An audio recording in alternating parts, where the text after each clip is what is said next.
결혼은 집안끼리의 만남 아닙니까? 저희 집안이 흉보이면 곤란하잖아요. 그 말 한마디에 만호의 젓가락이 허공에서 멈췄습니다. 형식적인 미소와 고상한 말투로 포장된 그 자리엔 모욕과 경멸이 가득했습니다. 파혼을 하든지 아니면 결혼식에 오시지 말든지 둘 중 하나 택해주세요. 순간 딸의 손이 덜덜 떨리기 시작했습니다. 그리고 아무 말 없이 자리에서 일어선 아버지 서만호. 고물상에서 녹슨 쇠붙이를 나르던 그 손이 청담동 빌딩 계약서에 도장을 찍는 순간 모든 게임의 규칙은 뒤바뀌었습니다. 오늘도 사연 시작합니다. 그 전에 구독과 좋아요 부탁드려요. 새벽 5시 30분, 아직 동도 트지 않은 시간.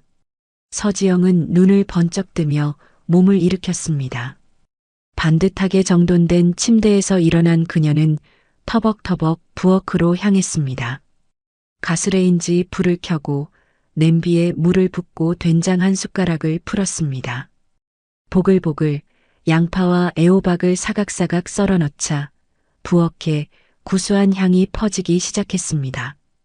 그때 목재 계단을 삐걱이며 올라오는 묵직한 발걸음이 들려왔습니다.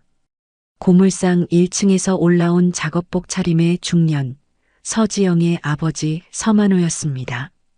그의 손에는 거뭇한 기름때가 묻어 있었고 얼굴은 밤새 일한 듯 지쳐 있었습니다. 지영이 된장찌개 뚜껑을 열며 말했습니다. 아빠 식사하세요. 오늘 된장찌개 맛있게 끓였어요. 만호가 고개를 끄덕이며 손을 닦았습니다. 우리 딸이 해주는 밥은 늘 맛있지. 고마워, 지영아. 지영이 소박한 상 위에 반찬을 하나씩 놓으며 웃었습니다. 아빠가 더 고생하시잖아요. 고물 더미 정리하시느라 어젯밤 10시 넘어서 들어오셨죠? 만호는 딸의 얼굴을 조용히 바라보며 말없이 고개를 끄덕였습니다. 지영은 김치통을 열어 밥그릇 옆에 놓았습니다. 된장찌개, 계란말이, 김치, 오징어채 볶음까지 단출했지만 정성이 가득한 밥상이었습니다. 만호가 밥을 한술 뜨며 중얼거렸습니다. 이거 하나면 장관 밥상도 안 부럽지. 지영은 아빠가 밥 먹는 모습을 흐뭇하게 바라보았습니다. 그 표정엔 사랑과 존경이 가득했습니다. 그렇게 두 사람의 하루는 또 그렇게 시작되었습니다. 오전 9시 작은 변호사 사무실. 지영은 책상 앞에 앉아 컴퓨터 전원을 켰습니다. 법률 서류들이 가지런히 정리된 책상에는 커피 한 잔이 놓여 있었습니다. 지영은 긴 머리를 한번 뒤로 넘기고 모니터를 응시했습니다.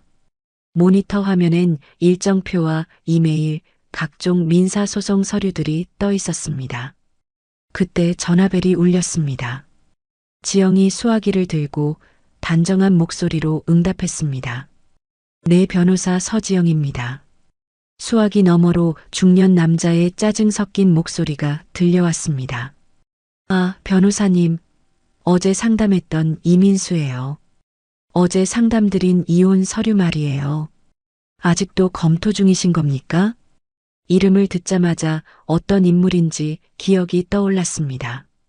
어제 내내 아내 욕을 늘어놓으며 본인이 바람 피워놓고 재산을 나눠주지 않으려고 고집을 부리던 그 남자의 목소리였습니다. 지영이 차분하지만 단호한 어조로 말했습니다. 오늘 오전에 검토 마쳤습니다. 말씀하신 재산분할 부분, 특히 부동산 항목이 쟁점입니다. 혼인 기간 중 취득한 공동재산이기 때문에 단독 소유로 주장하시긴 어렵습니다. 이민수는 수화기 너머에서 숨을 길게 내쉬며 쏘아붙였습니다. 아니, 그건 분명 내 명의고 주변 사람들도 안 나눠줘도 될 거다 이야기하는데 변호사님 뭘 제대로 알고 말하는 거예요? 지영은 눈을 감았다가 천천히 뜨며 침착하게 대응했습니다. 어제도 같은 설명 드렸습니다. 고객님이 자꾸 말을 끊으시고 제 말에 집중을 안 하시던데 법적으로 명백히 근거 있는 말씀을 전달드리는 겁니다. 이민수가 목소리를 높였습니다. 아니, 지금 제 탓을 하시겠다는 겁니까? 지영이 말끝을 끊지 않고 확실히 짚어 말했습니다. 이혼은 단순한 감정 싸움이 아닙니다. 법적으로 정확하게 하셔야 시간 낭비, 돈 낭비 안 하세요. 지금처럼 감정적으로 밀어붙이시면 협의가 깨지고 오히려 소송으로 번질 수 있습니다. 잠시 침묵이 흐른 후 이민수의 짧고 건조한 말이 들려왔습니다. 됐고요. 일단 빨리 처리나 좀 해주세요. 오늘 중으로요. 지영은 마지막까지 정중하게 대응했습니다. 네, 언제든 연락 주세요. 설명 다시 드리겠습니다. 통화를 마친 지영은 수화기를 내려놓고 의자에 깊게 몸을 기댔습니다. 뒤이어 예약된 상담 전화, 민사소장 초안 검토, 임대 분쟁 서류 대응까지 시간은 쉴 새 없이 흘렀고 점심은 김밥 한 줄로 때운 채 법원으로 향했습니다. 오후 재판을 마치고 돌아온 그녀는 사무실에 앉아 숨을 돌렸습니다. 창밖엔 벌써 어둠이 깔려 있었고 골목 가로등 불빛만 깜빡이고 있었습니다. 전쟁 같던 하루가 그렇게 겨우 끝났습니다. 똑딱똑딱 새벽 4시. 서만호는 조심스럽게 이불을 젖히고 침대에서 일어났습니다. 그는 딸이 있는 방 쪽을 힐끗 바라본 뒤 양말을 손에 쥐고 조용히 거실로 나왔습니다. 거실에 불을 켜지 않고 어둠 속에서 익숙한 손놀림으로 정장을 꺼냈습니다. 평소 입던 기름때 묻은 작업복이 아닌 다림질선이 살아있는 회색 정장이었습니다. 넥타이를 매며 거울을 본 그의 얼굴은 무표정했지만 눈빛만은 날카로웠습니다. 현관문을 열고 고물상 뒤편의 작은 주차장으로 나가자 그곳엔 먼지 한 톨 없는 검은색 벤츠가 서 있었습니다. 만호는 뒷주머니에서 차키를 꺼내 리모컨을 눌렀습니다. 삑! 문이 열리는 소리에 고양이 한 마리가 달아났습니다.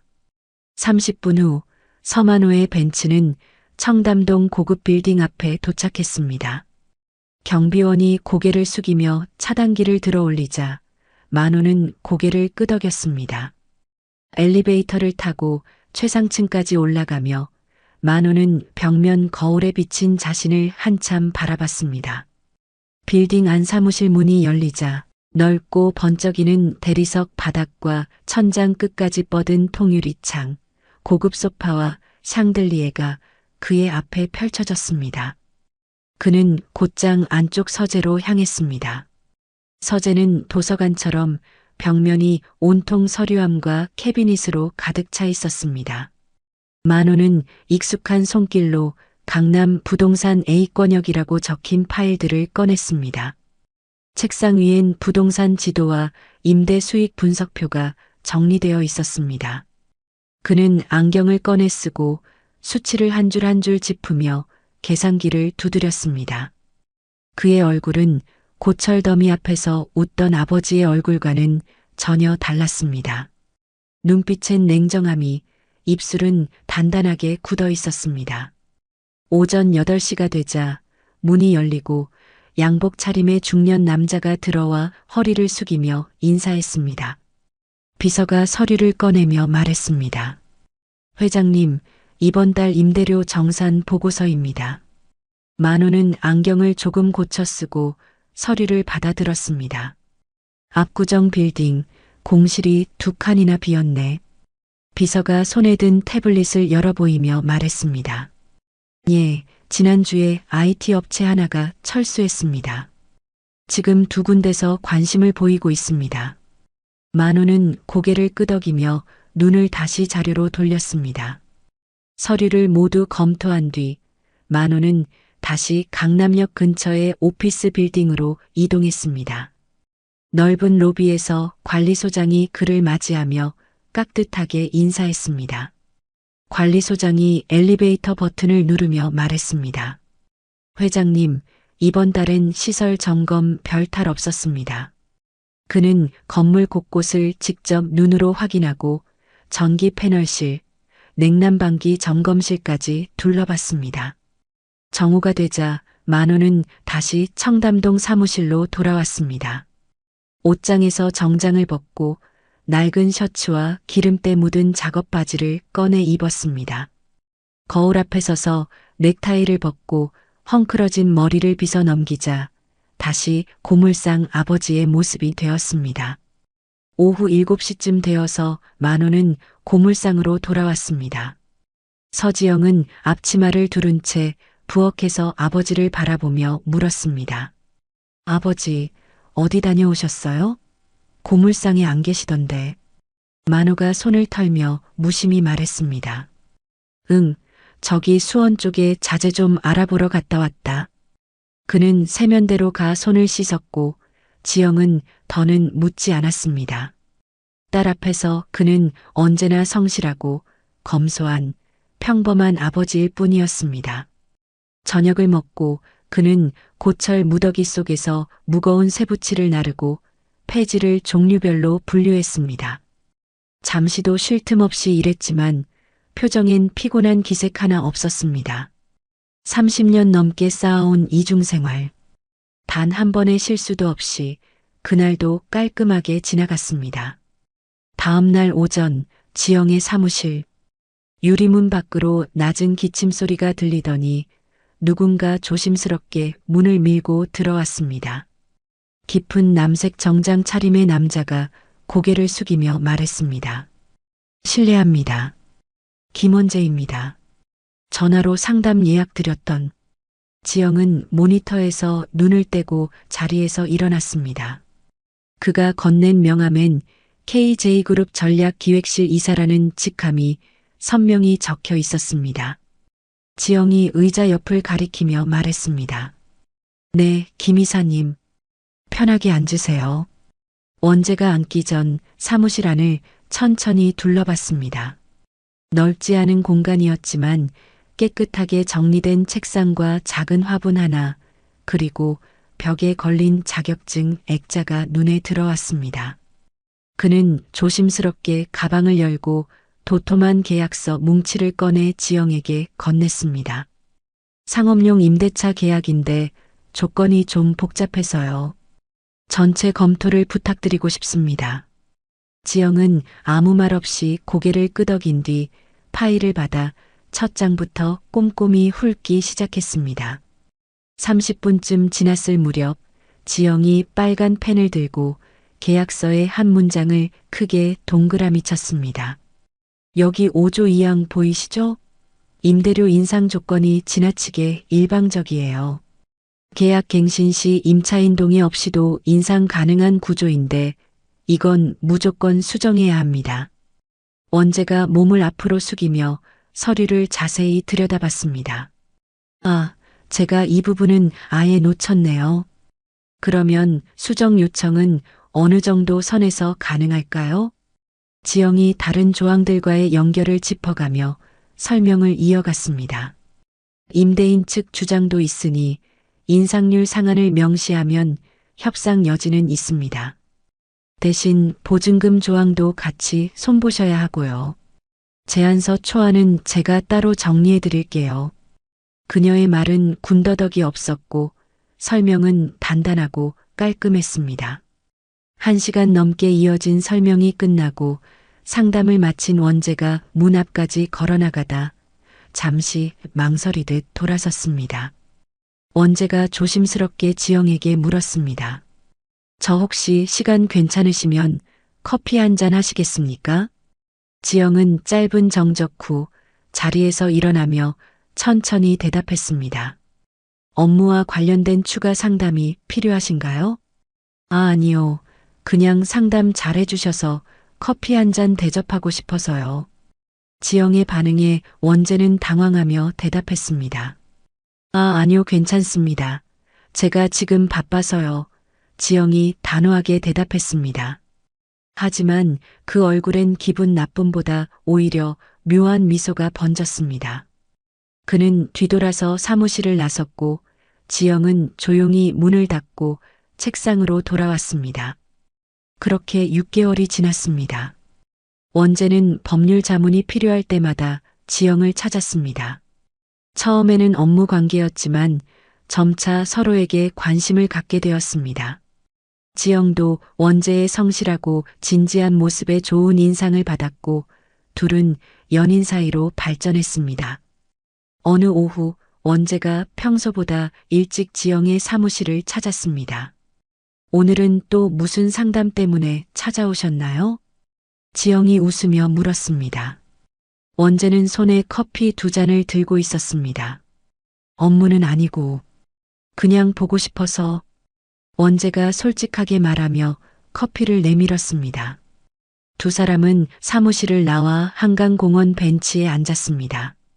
석양이 한강 위로 떨어지고 있었습니다.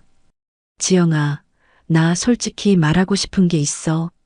원재가 한강을 바라보며 조심스럽게 말했습니다. 뭔데요? 지영이 커피를 마시며 물었습니다.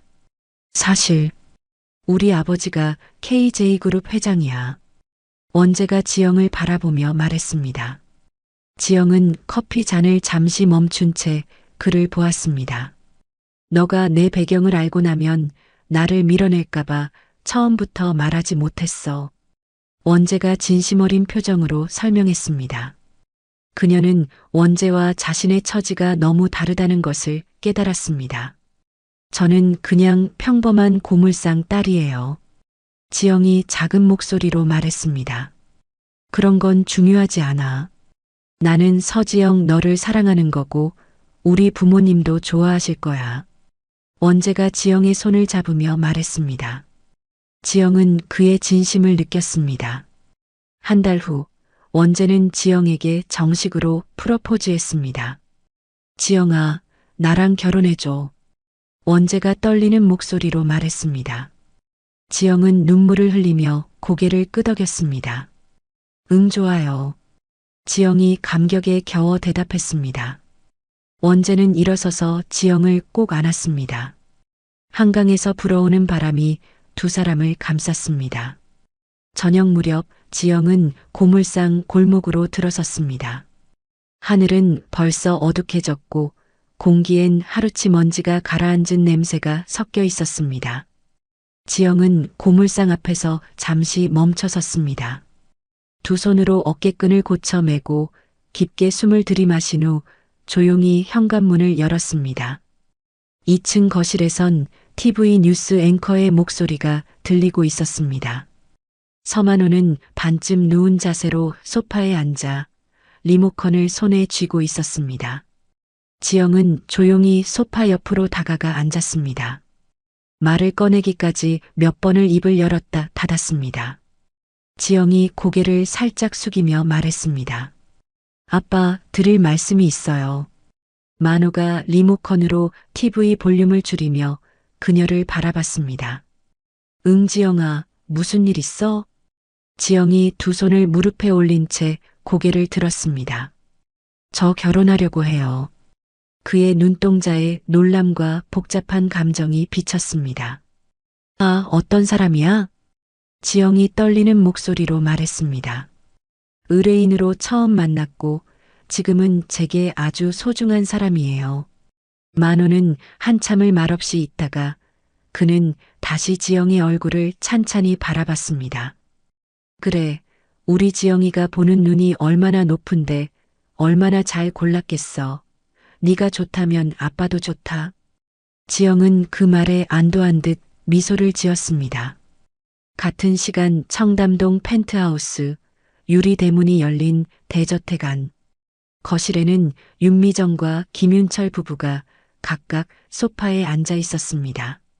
윤미정은 화려한 옷과 장신구를 착용한 채 차를 홀짝이고 있었습니다. 김윤철은 신문을 다 읽은 듯 반쯤 접어 다리에 올려두고 있었습니다. 김원재가 검은 정장 차림으로 거실에 들어서며 그들 앞에 섰습니다. 원재가 차분하게 말했습니다. 어머니, 아버지 저 결혼하고 싶은 여자가 있습니다. 미정이 찻잔을 내려놓고 고개를 들었습니다. 어디 집 딸인데? 원재의 가장 첫 질문은 어느 집안 딸이냐 였습니다. 서울대 법대를 나와 변호사로 일하고 있어요. 이름은 서지영입니다. 윤철이 신문을 접으며 말을 받았습니다. 그건 알겠고 집안은 어떤데? 원재는 똑바로 어머니의 시선을 마주보며 말했습니다. 그냥 평범한 집이에요. 만나보시면 아실 거예요. 얼마나 괜찮은 사람인지. 어머니, 아버지도 제 결정을 존중해 주셨으면 좋겠어요. 말이 끝나자 거실엔 짧은 정적이 흘렀습니다. 윤철은 등을 소파에 기댄 채 입꼬리를 약간 비틀었습니다. 미정은 찻잔을 다시 들었다가 내려놓으며 말을 삼키듯 짧게 한숨을 내쉬었습니다. 원재는 부모의 표정이 변한 걸 알아차렸지만 더는 묻지 않고 조용히 자리를 물러났습니다. 거실에 원재의 발소리가 사라지자 미정이 찬물보다 더 차가운 목소리로 말했습니다. 당장 말린다고 들을 애도 아니고 눈에 완전 콩깍지가 제대로 씌었네네. 윤철이 신문을 접어 테이블에 내려놓으며 코웃음을 쳤습니다. 서울대면 뭐해? 우리랑 결이 안 맞는데. 변호사 타이틀 하나로 재벌가에 발 붙일 수 있을 것 같나? 미정이 손등으로 찻잔 자국을 닦으며 대꾸했습니다. 그러니까요, 상견냐? 해보죠.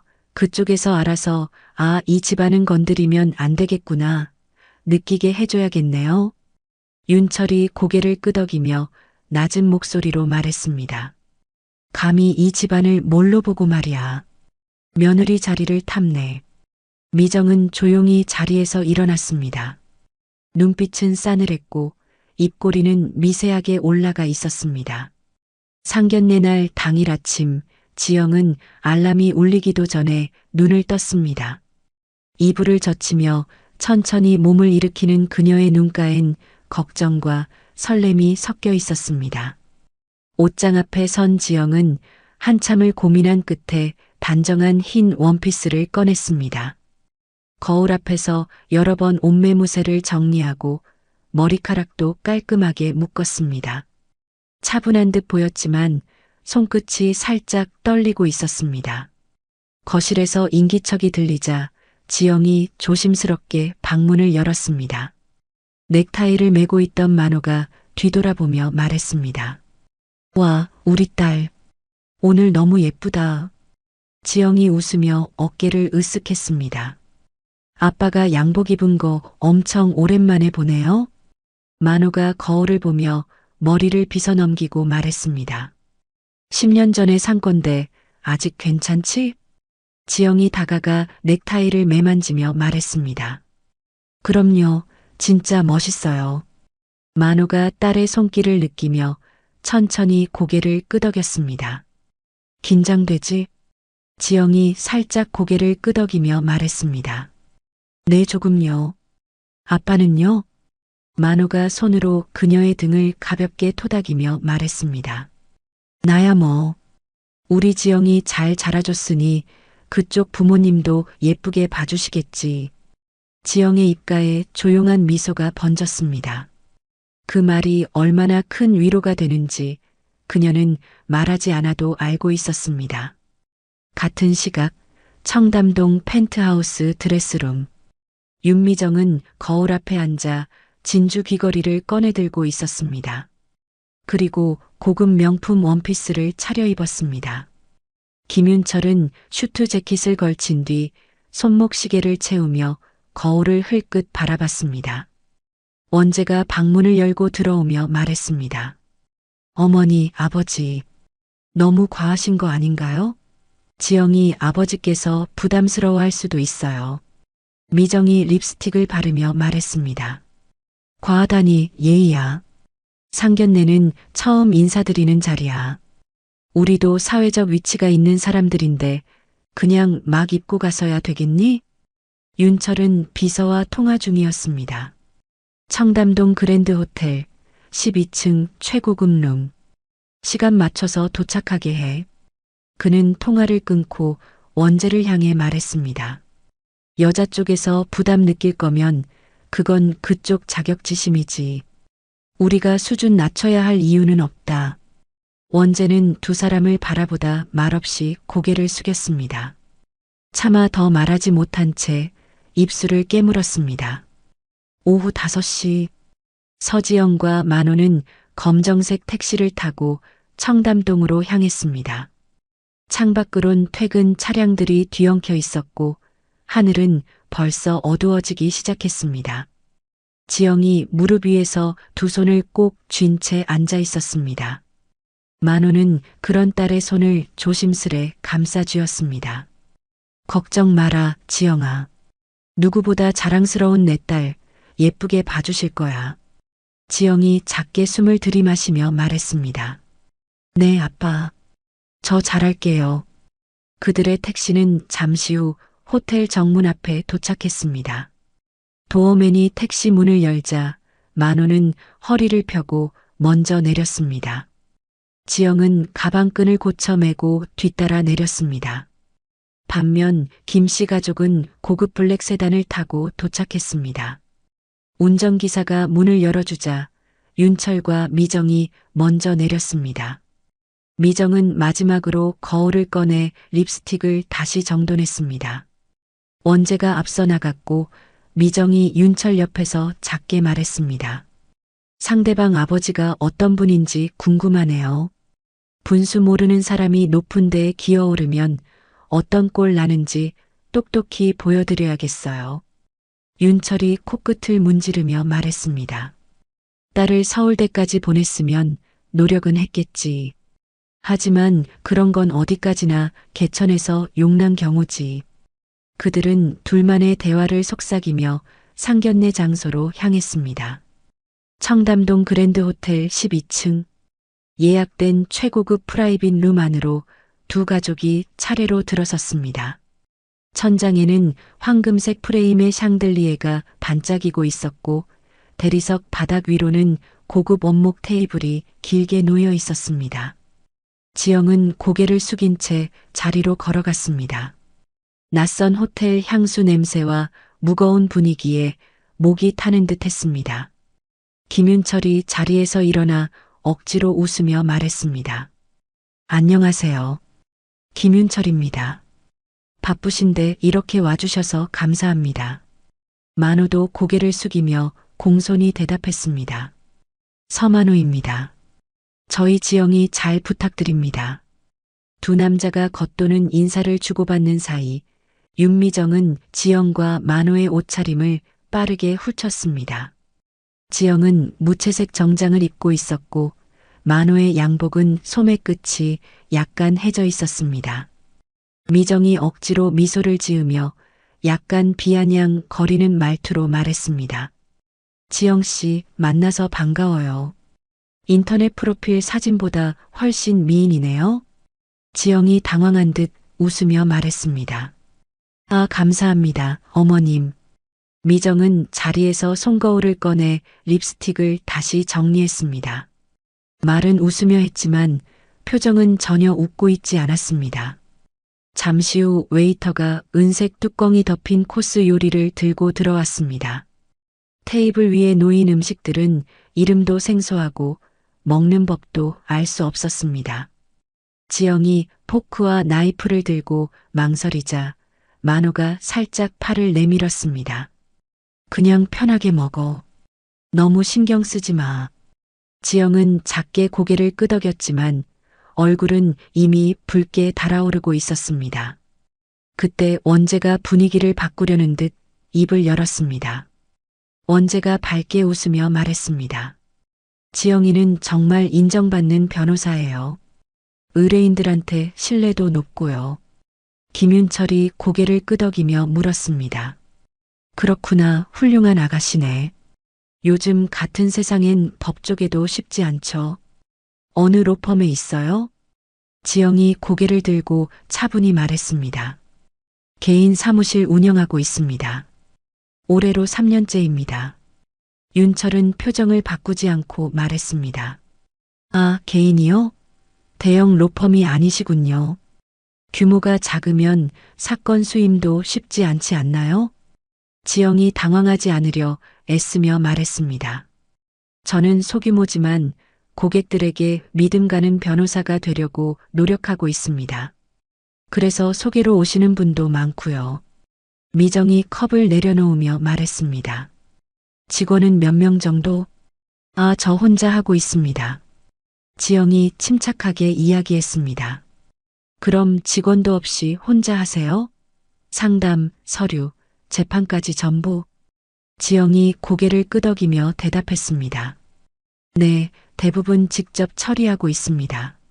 미정은 원재 쪽으로 고개를 돌려 작게 말했습니다. 직원 월급 줄 정도로 운영이 안 되나 보네. 그 말에 테이블 위로 짧은 정적이 흘렀습니다. 만호는 조용히 수저를 놓고 물을 한 모금 마셨습니다. 눈빛은 움직이지 않았지만 손등에 힘이 들어가 있었습니다. 윤철은 고개를 약간 갸웃하며 말했습니다. 지영 씨 아버님께선 어떤 일을 하시나요?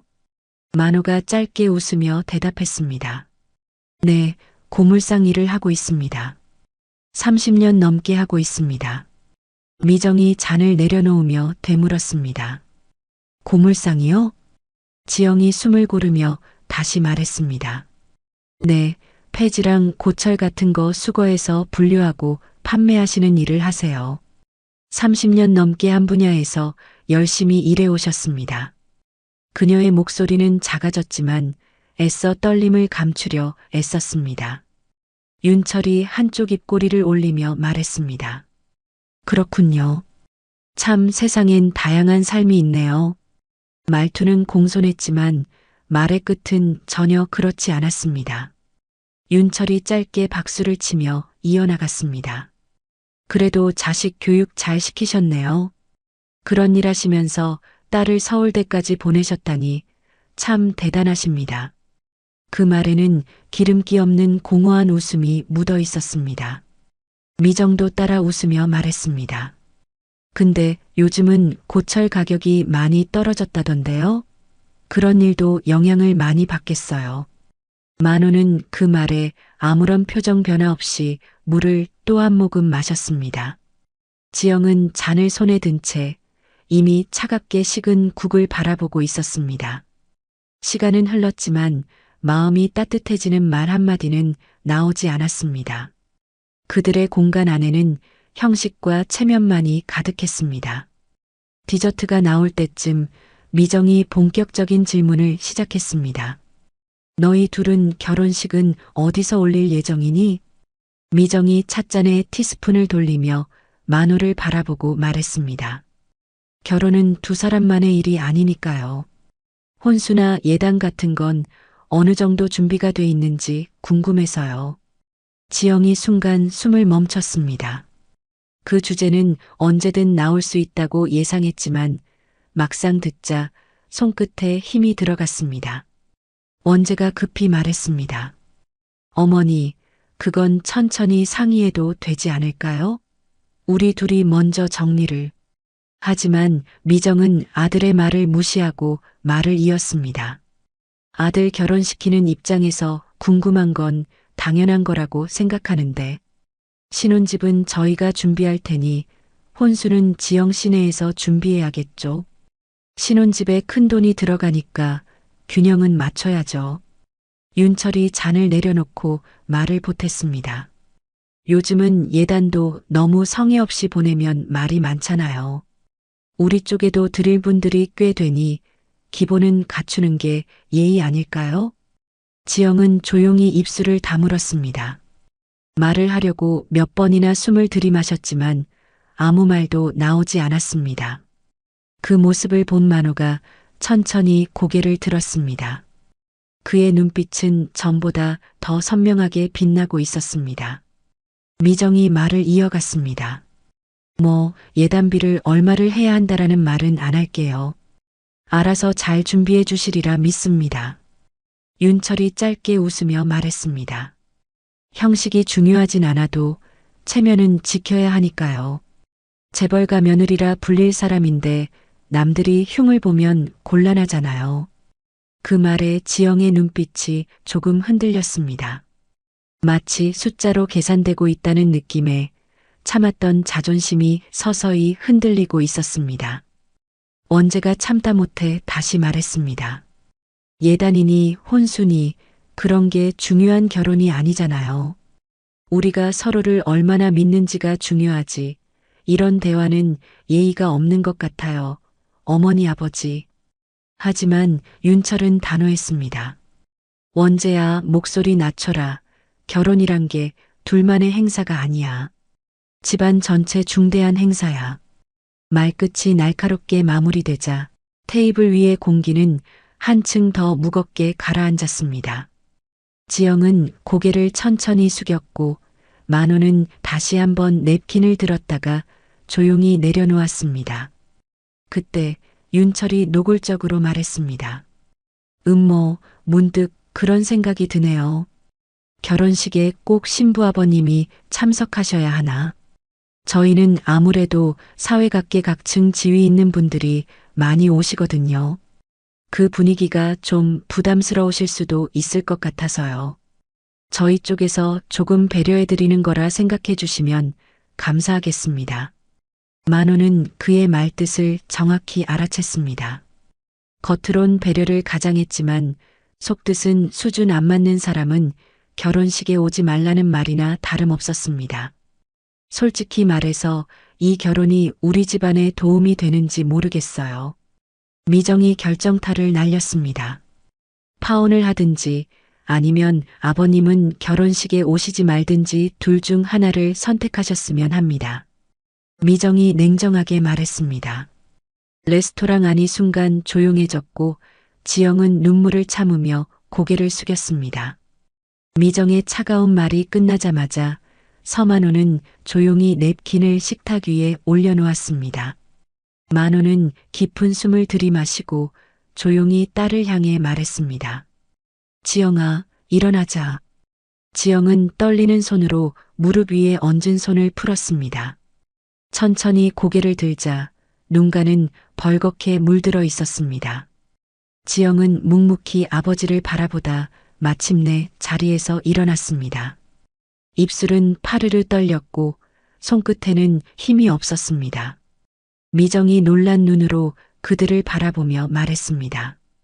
어머, 어디 가시려고요? 식사 아직 다 안 끝났는데요?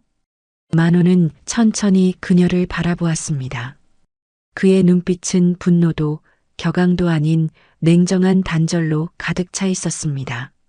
만호가 차분하게 말했습니다. 다음에 다시 뵙겠습니다. 그의 말은 짧았지만 묘하게 묵직하게 떨어졌습니다. 그리고는 지영의 손을 잡고 레스토랑을 나갔습니다. 원재가 지영을 따라가려 일어났습니다. 그때 미정이 그의 팔을 붙잡고 나지막하지만 단호하게 말했습니다. 원재야, 앉아라. 그 말 한마디에 원재는 굳은 채 멈춰 섰습니다. 두 손은 허공에 멈췄고 표정은 혼란으로 가득했습니다. 윤철이 몸을 앞으로 기울이며 미정에게 비아냥 거리며 말했습니다. 다시 뵙긴 뭘 다시 뵈. 다신 볼 일 없을 것 같은데. 미정이 찻잔을 만지작거리며 말했습니다. 근데 뭔가 좀 이상하네요. 기죽을 만도 하고 화낼 만도 한데 뭐 저리 당당하게 나가지. 뭔가 있는 사람처럼. 윤철은 코웃음을 치며 말했습니다. 고물상 사장이 뭐 있어봤자지. 고물상 사장 주제에 어디를 넘봐. 택시 안에서 지영은 계속 눈물을 흘렸습니다. 만호는 딸의 손을 잡고 조용히 위로했습니다. 고물상이 있는 동네로 돌아가는 길이 유독 멀게 느껴졌습니다. 아빠, 정말 죄송해요. 지영이 만호를 바라보며 말했습니다. 지영아, 너는 잘못한 게 없다. 만호가 딸의 눈물을 닦아주며 말했습니다. 그의 목소리는 부드러웠지만 마음속에는 계획이 세워지고 있었습니다. 근데 원재 씨는 정말 좋은 사람이에요. 지영이 말을 잇지 못했습니다. 그 사람을 정말 많이 사랑하니? 만호가 진지하게 물었습니다. 지영은 고개를 끄덕였습니다. 네, 정말 많이 사랑해요. 그리고 저를 진심으로 사랑해줘요. 지영이 원재에 대한 마음을 털어놓았습니다. 만호는 딸의 진심을 확인했습니다. 그때 택시는 고물상 근처 골목에 멈췄습니다. 두 사람은 말없이 요금을 정산하고 천천히 집으로 향했습니다.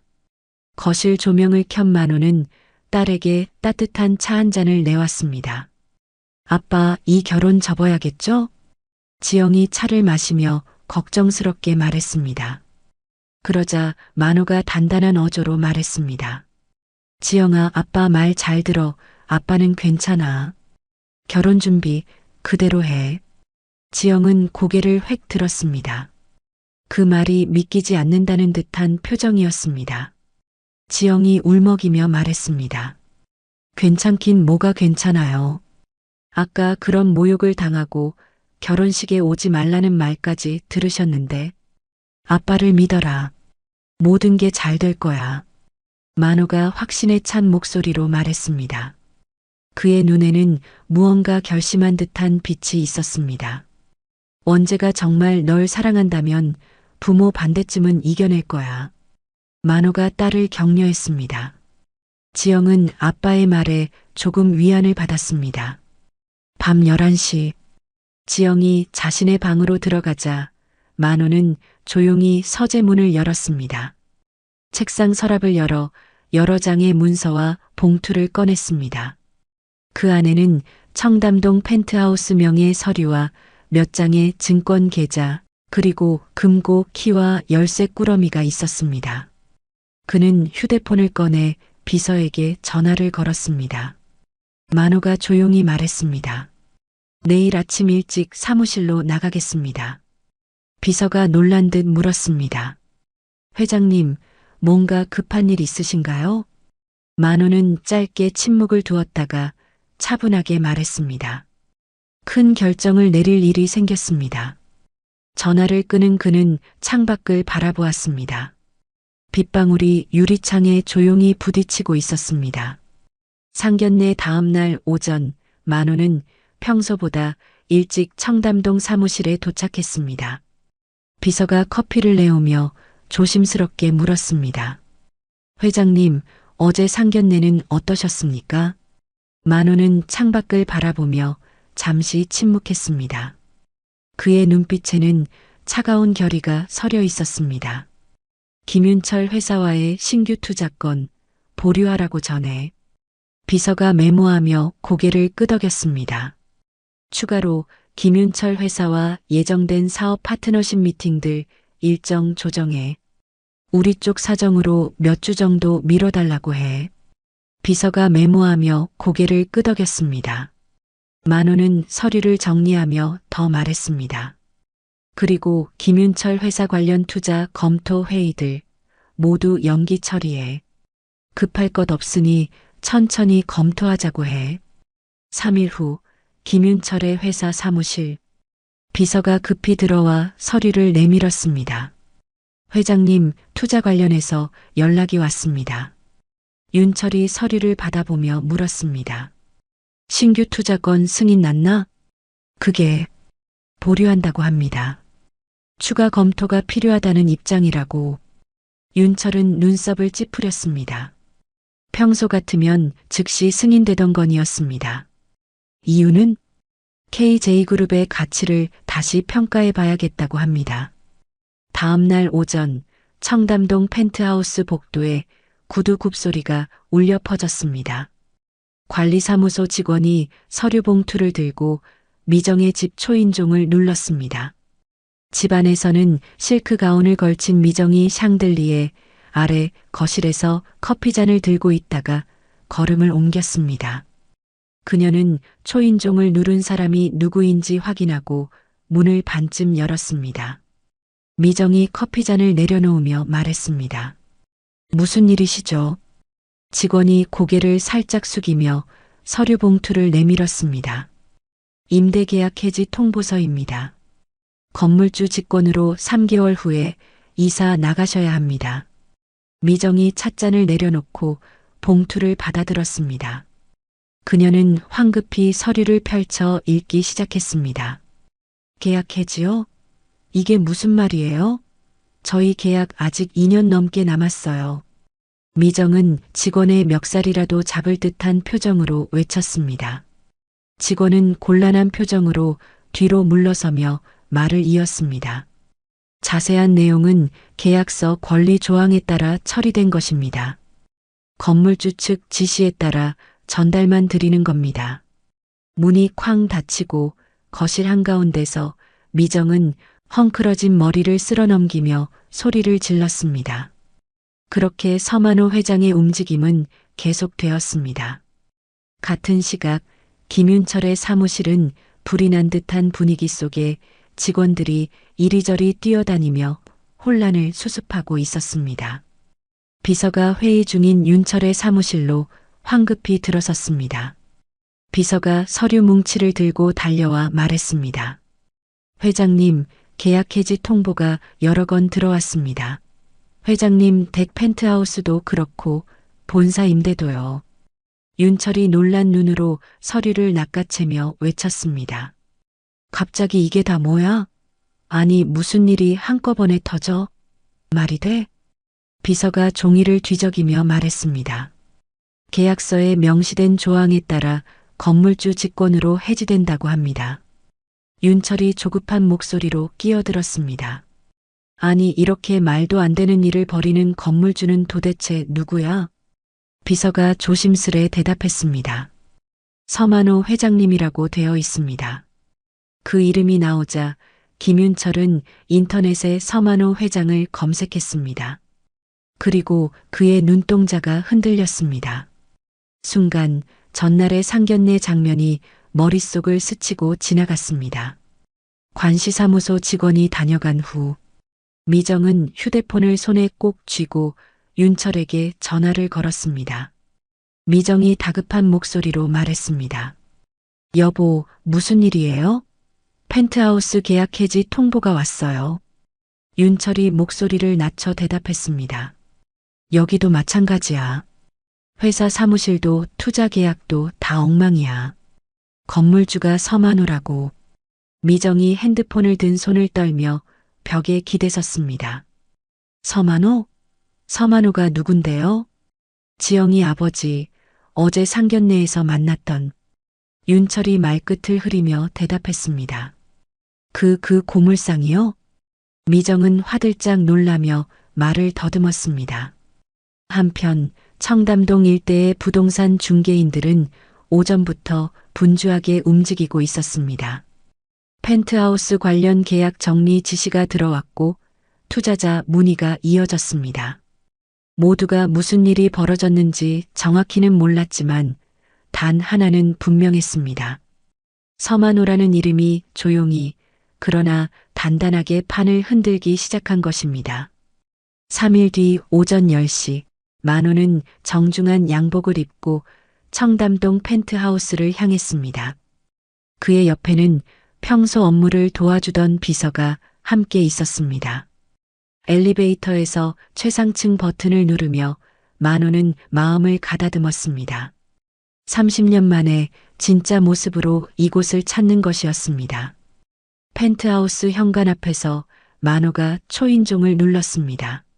미정이 문을 열었을 때 그녀의 얼굴은 이미 창백했습니다. 지난 3일간 언론 보도와 각종 통보 때문에 잠을 제대로 자지 못한 티가 났습니다. 서 회장님. 미정이 떨리는 목소리로 인사했습니다. 만호는 표정 변화 없이 고개만 가볍게 끄덕였습니다. 들어가도 되겠습니까? 만호가 정중하지만 차가운 목소리로 물었습니다. 미정은 급히 문을 활짝 열고 길을 비켜주었습니다. 거실에서 윤철이 서둘러 일어났습니다. 그는 상견례 때와는 완전히 다른 모습이었습니다. 자신감 넘치던 얼굴에는 초조함과 불안이 가득했습니다. 회장님 찾아와 주셔서 감사합니다. 윤철이 90도로 허리를 숙이며 인사했습니다. 만호는 소파에 앉지 않고 서 있었습니다. 미정이 갑자기 무릎을 꿇었습니다. 명품 옷을 입은 그녀가 바닥에 무릎을 대는 모습은 충격적이었습니다. 회장님, 정말 죄송합니다. 몰라봬서 그런 무례한 말을. 미정이 눈물을 흘리며 고개를 숙였습니다. 그녀의 목소리는 떨리고 있었습니다. 윤철도 아내 옆에 무릎을 꿇었습니다. 저희가 잘못했습니다. 저희 그 투자 없이는 회사에 타격이 큽니다. 제발 다시 한 번만 검토해 주세요. 윤철이 바닥에 이마를 대며 빌었습니다. 상견례 때 보였던 오만한 모습은 온데간데 없었습니다. 만호는 그들을 내려다보며 잠시 말이 없었습니다. 비서는 옆에서 조용히 서 있었습니다. 거실의 정적이 길게 이어졌습니다. 지영이에게 한 말을 기억하십니까? 만호가 드디어 입을 열었습니다. 미정은 고개를 들어 만호를 바라봤습니다.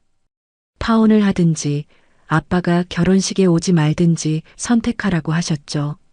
만호가 차가운 목소리로 그날의 말을 되짚었습니다. 미정의 얼굴이 더욱 창백해졌습니다. 그때는 정말 몰라서. 미정이 변명하려 했지만 말이 막혔습니다.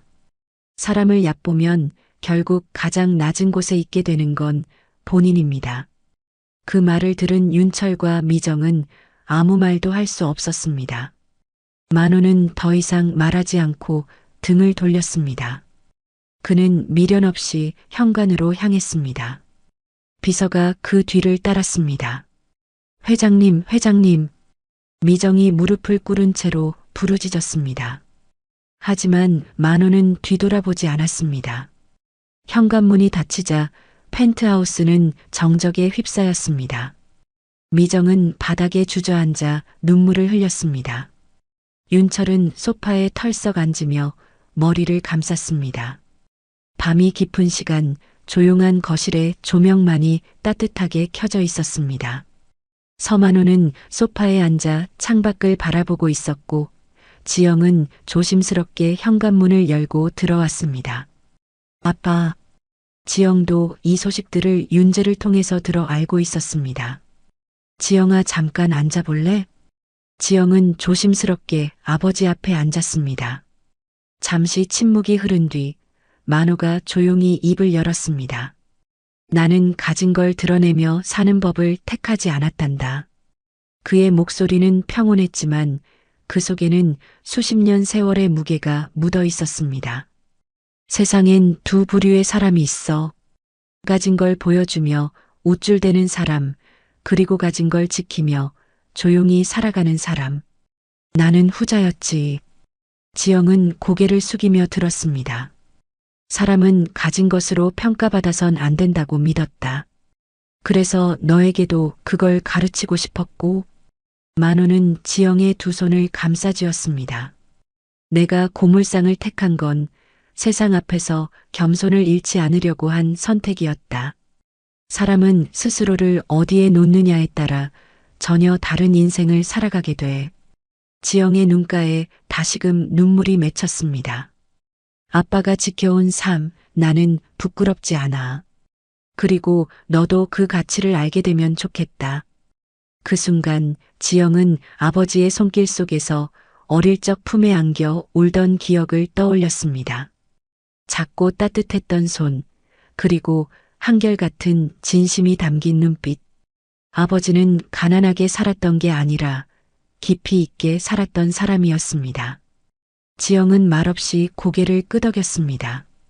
늦은 밤, 원재는 퇴근 후 집에 도착하자마자 무거운 발걸음으로 거실로 향했습니다. 거실 소파에 앉아있던 윤철과 미정은 어둡고 침울한 표정으로 그를 바라봤습니다. 윤철이 다가오는 아들에게 눈을 고정하며 물었습니다. 원재야, 이제 어떻게 할 거니? 이 상황 그냥 넘길 수는 없잖아. 원재가 테이블에 가방을 내려놓으며 조용히 말했습니다. 저 지영이랑 예정대로 결혼하겠습니다. 미정이 눈이 휘둥그레져 일어섰습니다. 지금 그게 말이 돼? 지영이 아버지가 너 용서하겠대? 원재가 정면을 바라보며 말했습니다. 허락은 이제부터 제가 받아야죠. 무릎 꿇고 용서도 구할 거고요. 미정이 갑자기 뭔가를 깨달았다는 듯이 윤철을 보고 들뜬 목소리로 말했습니다. 여보, 우리 원재가 지영이랑 결혼하면 서 회장이 우리한테 다시 마음 열지 않겠어요? 윤철이 팔짱을 끼며 고개를 끄덕였습니다. 그래, 사돈지간 되면 투자도 다시 생각할 수 있지. 뭐 가족인데. 그 순간 원재가 테이블에 손을 짚으며 조용히 입을 열었습니다. 그게 문제예요. 아직도 두 분은 그 생각뿐이시네요. 윤철이 당황한 듯 고개를 들었습니다. 뭐, 그게 무슨 말이야. 우리가 뭘 그렇게 잘못했는데? 원재가 자리에서 일어났습니다. 그의 표정은 단호했고 말투는 흔들림이 없었습니다. 원재가 거실 구석에 놓인 짐가방을 가리키며 말했습니다.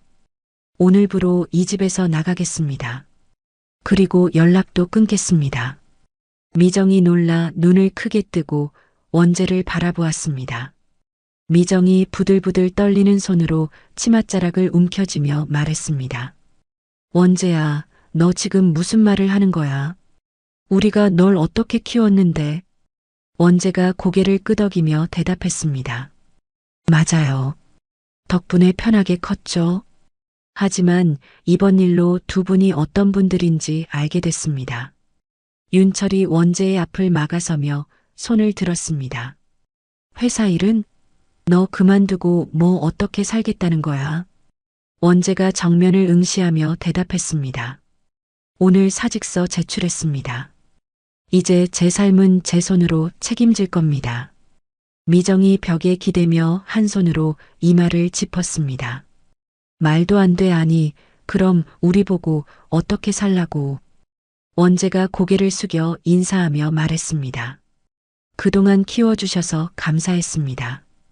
건강하시길 바랍니다. 그는 가방을 들고 현관으로 걸어갔습니다.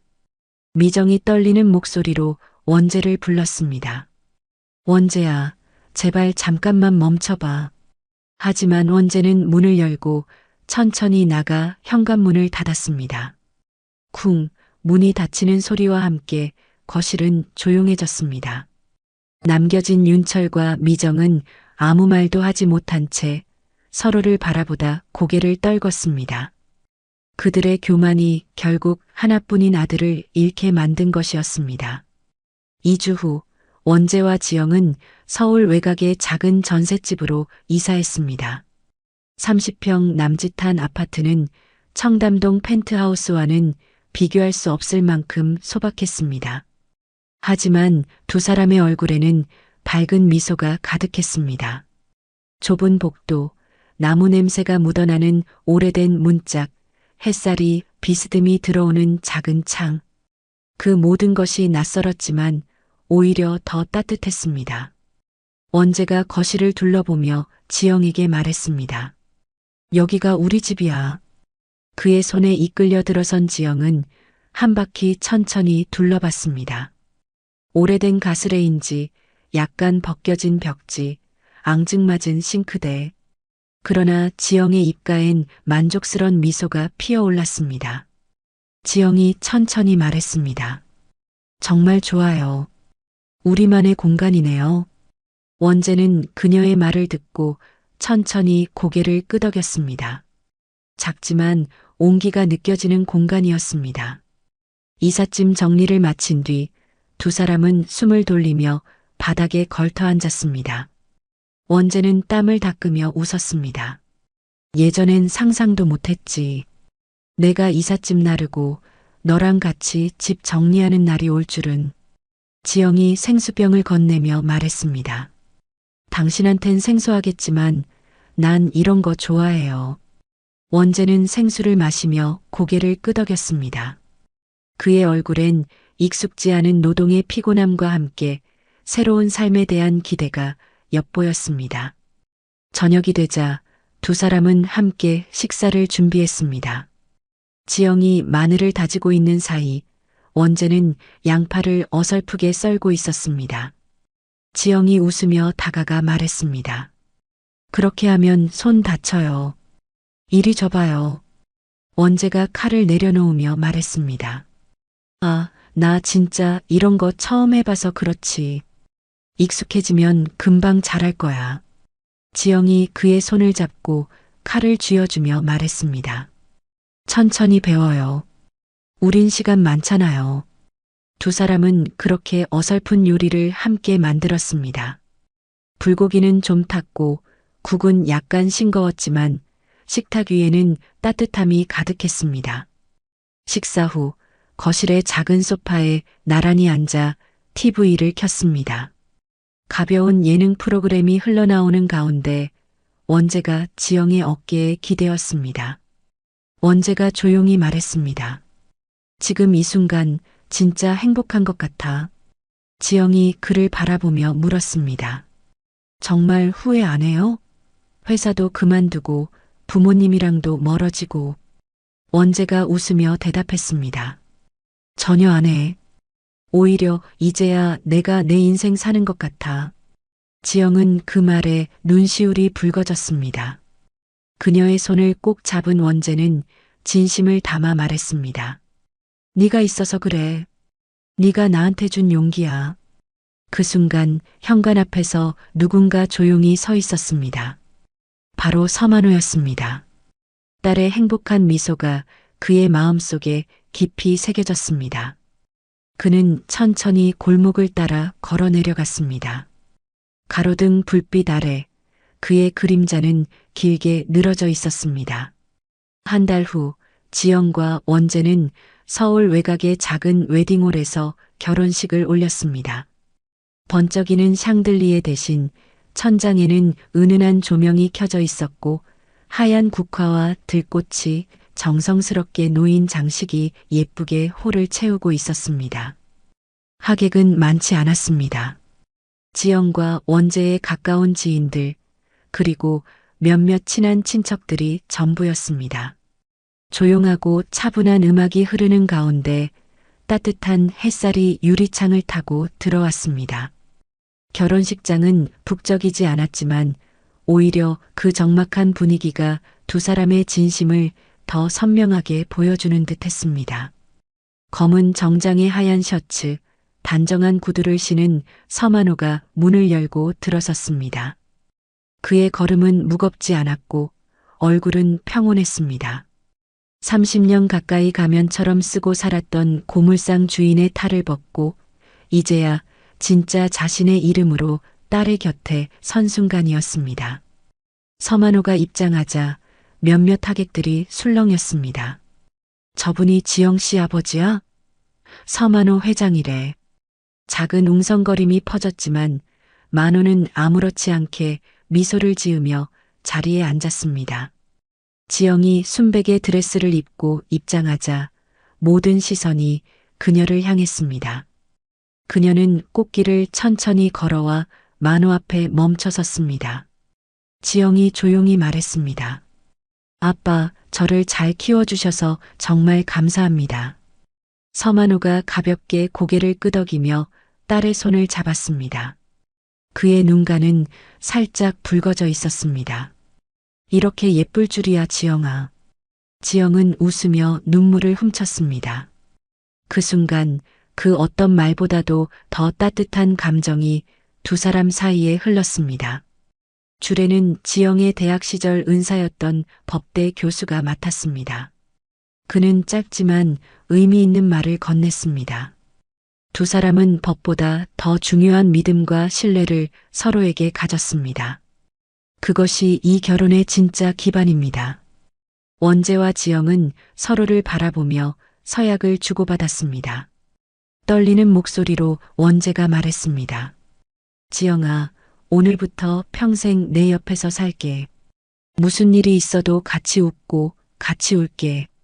지영도 떨리는 목소리로 대답했습니다. 원재 씨, 나도 언제나 그 곁에 있을게요. 당신이 나를 믿어준 것처럼 나도 당신을 믿을게요. 주례가 마지막으로 선언했습니다. 지금부터 두 분은 부부입니다. 축하합니다. 하객들의 박수가 잔잔하게 울려 퍼졌습니다. 두 사람은 서로를 꼭 안고 조용한 키스로 마음을 나눴습니다.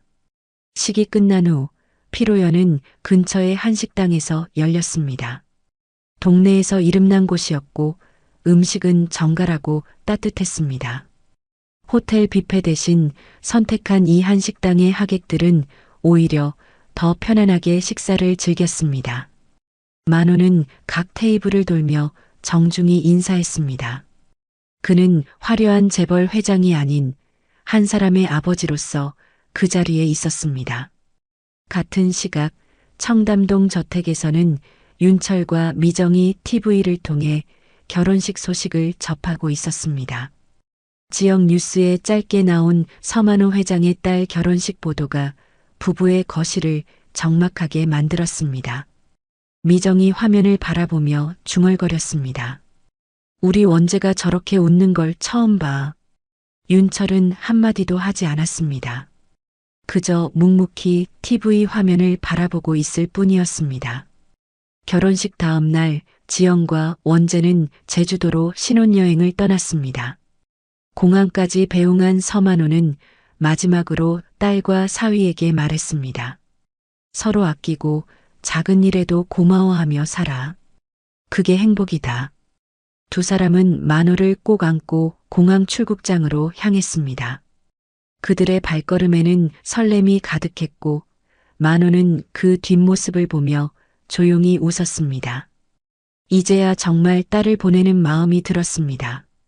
결혼 후 6달이 흐른 어느 날 서울 강남의 고층 빌딩 사무실 안 햇살이 깊숙이 스며드는 널찍한 공간엔 고요함이 감돌고 있었습니다. 고풍스러운 원목 책상 위에 재단 설립 관련 서류들이 가지런히 놓여 있었고 그 옆으로는 따뜻한 차향이 퍼지고 있었습니다. 서만호는 진한 회색 니트에 체크 셔츠를 받쳐 입고 안경을 고쳤으며 서류를 넘기고 있었습니다. 반대편엔 하늘색 니트와 면바지를 입은 지영이 앉아 놀란 눈으로 벽면을 가득 메운 책장과 정갈하게 정리된 공간을 둘러보고 있었습니다. 지영이 찻잔을 들며 고개를 갸웃했습니다. 아빠, 여기 진짜 사무실이었어요? 저 이런데 처음 와봐요. 서만호가 웃으며 찻잔을 건넸습니다.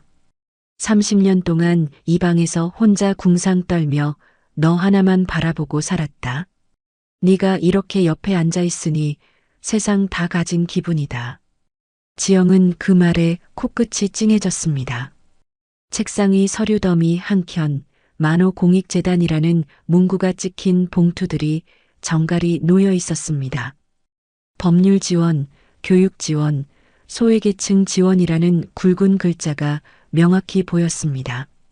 지영이 조심스럽게 물었습니다. 아빠는 어떤 사업에 가장 마음이 가세요?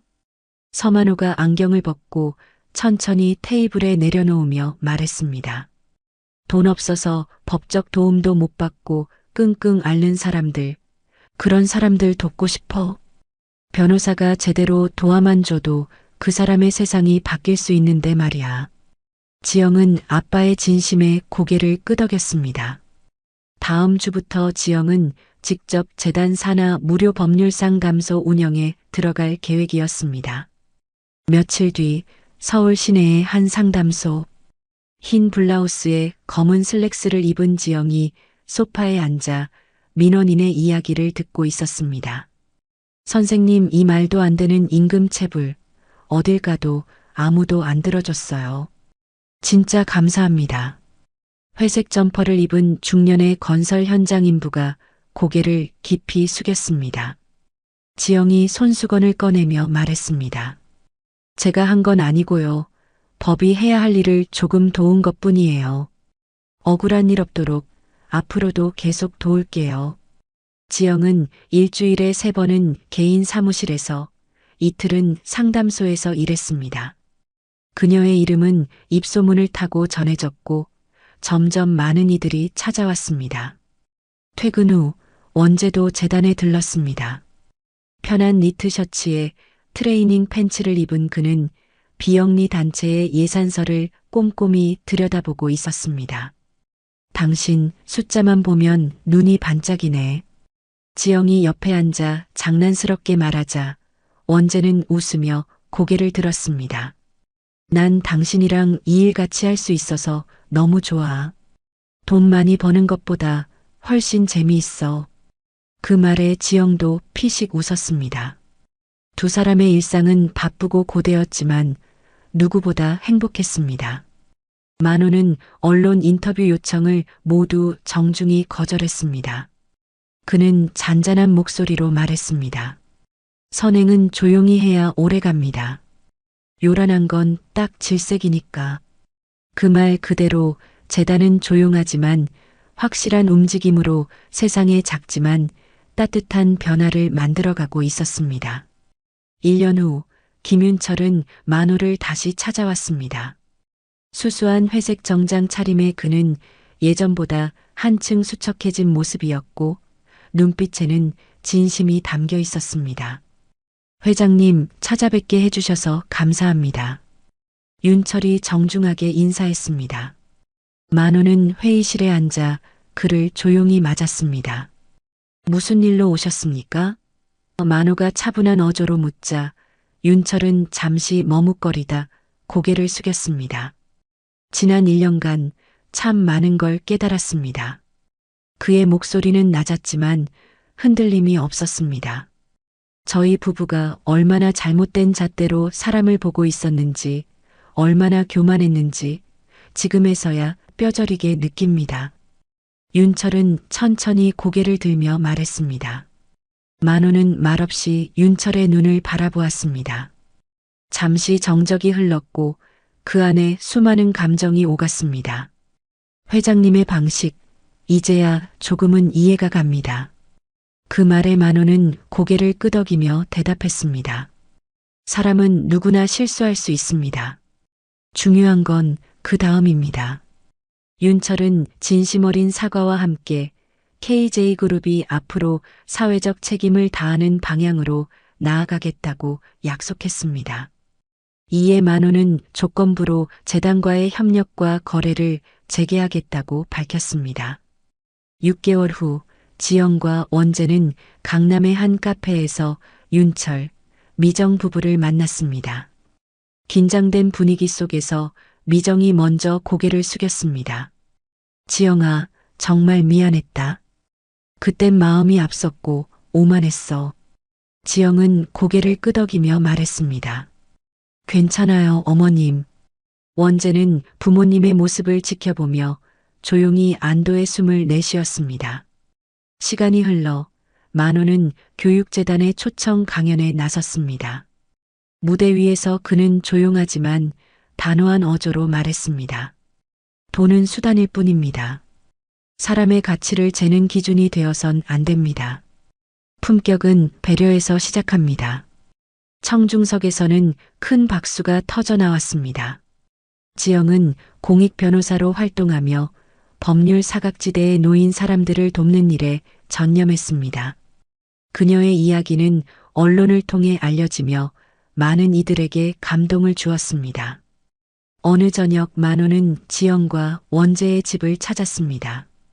단정한 식탁 위에 가족들이 둘러앉아 웃음꽃을 피웠습니다. 아빠, 정말 감사해요. 지영이 조용히 말하자 만호는 눈가에 잔잔한 미소를 머금었습니다.